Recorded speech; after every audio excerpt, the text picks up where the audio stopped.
You make hundreds of small, micro decisions every minute in Monster Hunter. You're constantly juggling positioning, timing, execution, and resource management, so some things are bound to slip through the cracks. Subtle mistakes really add up throughout a hunt, but knowing what these mistakes are can help you stop making them ever again. I play a lot of Longsword, and here are the 4 biggest mistakes I see Longsword players make all the time in Monster Hunter World. Number 1. Using the full basic combo.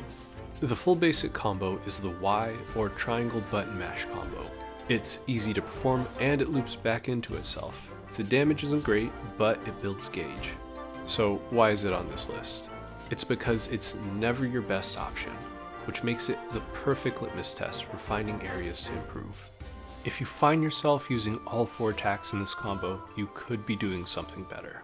Whether you're trying to fill your gauge, perform Foresight Slash, or just deal damage, you have better options for each job. First, let's say you're trying to fill your gauge to perform the Spirit Blade combo. A better combo would be Step Slash, Thrust, and then Fade Slash. Fade Slash is amazing. It lets you skip Spirit Blade 1, cutting the length of the combo by 20%. Second, if you're trying to set up a Foresight Slash, you should skip to the fastest parts of the basic combo by cycling B and Y. The consistency and the speed of Thrust and Rising Slash make it way easier to time a Foresight. Mistake number 2, using Helmbreaker without Red Gauge. This is unfortunately way more common than it should be. You should only use Helmbreaker on Red Gauge.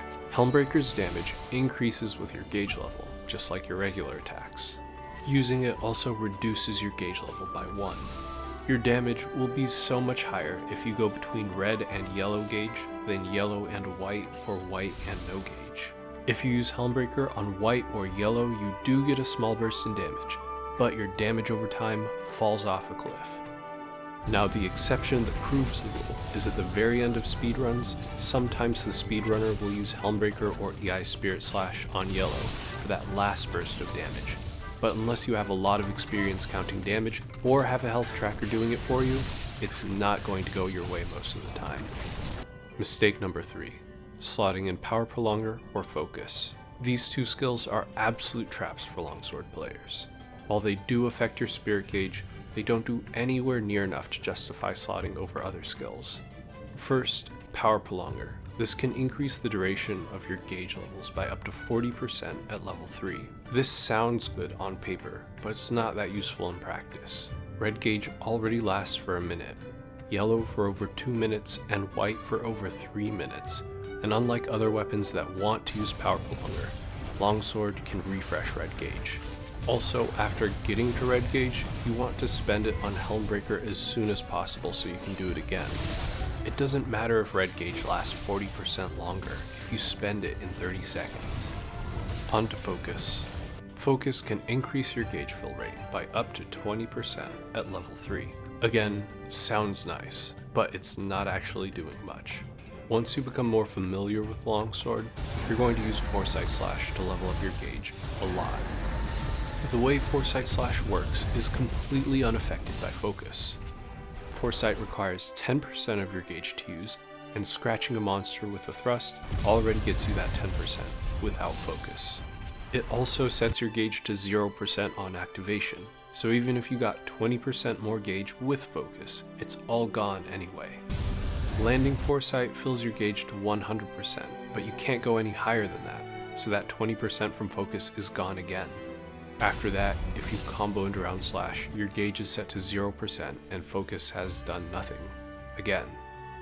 There are some niche combos that Focus might allow for, but your gauge swings between 0 and 100 so often you're way better off using other skills. Mistake number 4, not knowing how much gauge you need. Learning how much gauge you need to complete your combo is essential for Longsword players. Getting to the end of your combo and not having enough to Round Slash feels so bad, but a lot of players play it too safe and completely fill their gauge before starting the Spirit Blade combo.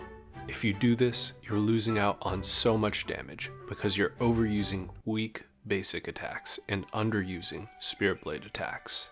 And now you never have to worry about that again because here are the exact numbers you need for the most common combos.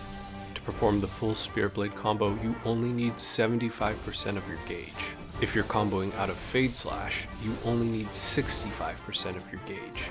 On top of skipping Spearblade 1, Fade Slash can generate up to 28% of your gauge. That means you can perform the Fade Slash combo with as little as 37% of your gauge. If you're planning to use Foresight Slash, you only need to save 10% and the rest can be spent on Spearblade attacks to increase your damage. If you want to learn more about the longsword, I have a full guide and the link is in the description. I'm also covering anything longsword related that comes out during Gamescom on the 20th, so stick around for that.